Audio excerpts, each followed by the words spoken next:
Gaza के अस्पताल पर हमले को लेकर इजरायल की सेना का बड़ा दावा सामने आया है। आईडीएफ का कहना है कि हमले के पीछे इस्लामिक जिहाद जिम्मेदार है। आईडीएफ का यह भी दावा है कि मृतकों की संख्या बढ़ा चढ़ाकर बताया जा रहा है। दरअसल यहां पर दावा किया गया कि गाजा के एक अस्पताल में इजरायल द्वारा हमला किया गया, जिसमें 500 लोगों की मौत हुई है। हालांकि इजरायल ने साफ तौर पर कहा है कि आईडीएफ इसके लिए जिम्मेदार नहीं है और अस्पताल पर हमले की जांच होगी। हमास ने इजरायल की ओर सैकड़ों रॉकेट दागे और जो इजरायल की ओर रॉकेट दागे गए वो एक रॉकेट अस्पताल पर गिर गया। इस अस्पताल पर हुए हमले की निंदा पूरी दुनिया कर रही है।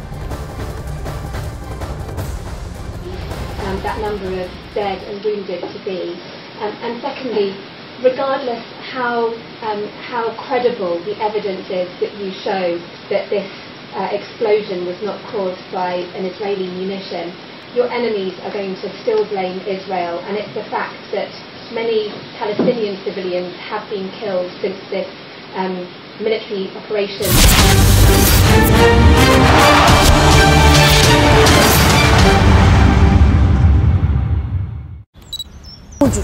हमास ने आरोप तो ये लगाया है कि अटैक के पीछे इजरायल का हाथ है। इसके बाद इजरायल ने अपने दो दावों में वो घिर चुका है।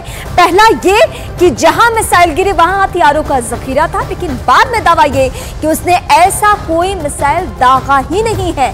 आखिर दोनों की तरफ जारी बयानों में क्या कुछ कहा गया है, आपको इस वक्त एक एक करके हम बताएंगे कि दोनों के स्टेटमेंट है क्या।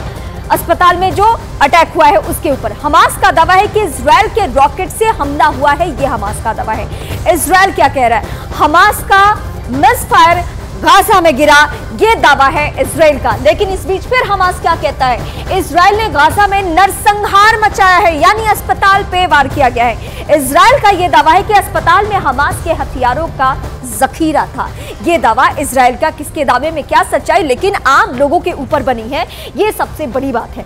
500 से ज्यादा मौत के लिए इजरायल जिम्मेदार है। ये हमास कह रहा है कि 500 लोगों की जान गई है, ये बेकसूर बेगुनाह है। लेकिन इजरायल क्या कहता है? इजरायल कहता है कि पूरी जानकारी मिली नहीं है, सही जानकारी इस वक्त भी हम जुटा रहे हैं, ये इजरायल इस वक्त कह रहा है। फिर हमास का दावा क्या सामने आता है? इजरायल ने जानबूझकर अस्पताल को निशाना बनाया जिसमें 500 लोग मारे गए हैं। इजरायल कह रहा है कि हमले के लिए इस्लामिक जिहाद जिम्मेदार है। सीधे सीधे ये दावा किया जा रहा है। हमास क्या कहता है? हमले को लेकर इजरायल के दावे जितने हैं अभी तक, वो सारे दावे झूठे हैं। इजरायल का दावा यह है कि 500 लोगों की मौत की पुष्टि किस आधार पर की गई है, ये आधार पूछ रहा है कौन? इजरायल पूछ रहा है इस वक्त। इस बीच अमेरिका का दखल, अमेरिका का पहल ये कि वो अपने तरफ से जांच प्रक्रिया को